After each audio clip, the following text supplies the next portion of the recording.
Last week I spoke about our ambitious production experience on Moonpoint and shooting the film for about the price of a luxury car.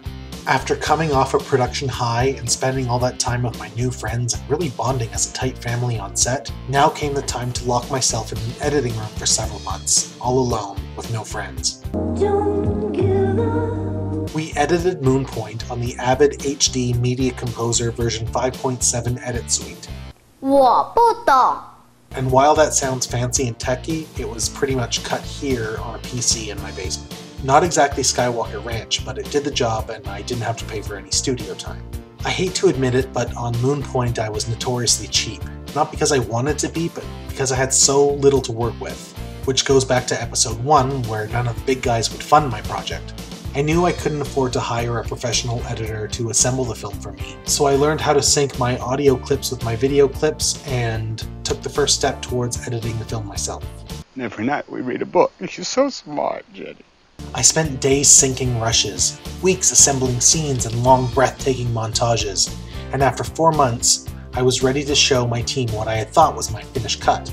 It came in at just under 110 minutes. I showed it to the crew and then I started getting these comments. You're holding shots too long.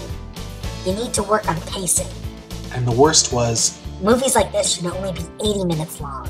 I can have as many freaking minutes as I want. How the hell was I going to lose 30 minutes of precious footage? I was in a situation where I knew I had a good little movie somewhere in that pile of footage, but didn't have a budget to finish the film properly. Then, finally, I got some good funding news, back to back to back. Oh my god, it's a double rainbow all the way. After putting in an application and not expecting anything, the York Region Arts Council awarded me a grant. Then, a couple of months later, the town of Richmond Hill contributed to Moonpoint as well. And finally, thanks to a wealth of support from our production team's friends, family, colleagues, and fans, we were able to raise thousands of dollars through crowdsourcing site Indiegogo to help us finish the film. Editing a film is like sculpting. You need to chisel away at that perfect piece of stone to get it looking as sexy and shiny as possible. I worked with Michelle Schemberg, a legit freelance professional editor friend of mine, to help trim it down and get rid of all the unessential boring bits here and there. And lo and behold, after a few short weeks, Michelle had done just that. She had rescued the film and got it down to a fun, fast-paced 80 minutes without losing a single scene. Now that's editing. Next came the color timing stage, where you have to give all your source material and final edit list to an online editor who basically reassembles the whole movie on his or her editing platform and color times it so each shot matches the previous shot, so it all looks like it was done continuously.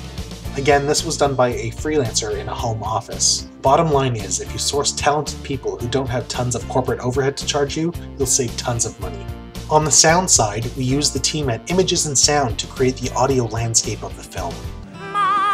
And music supervisor Mark Alexander to wrangle the bulk of our soundtrack as well. Everything mixed in crystal clear 5.1 sound.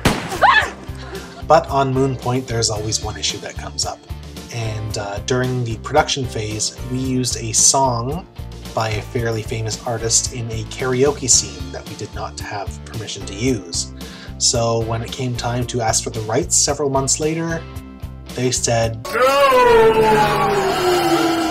In the end, after weeks of impassioned emails and phone calls to the artist management team, they finally caved and granted us permission to use the song. Ladies and gentlemen, when you're a poor filmmaker, do not be afraid to just ask.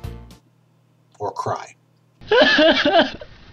So there you go. Moonpoint is sound mixed, color corrected, and looking good in glorious HD. But that's only 3 out of the 4 phases of the filmmaking process. Next step, and by far the most challenging, is the dreaded D word. Next week, distribution.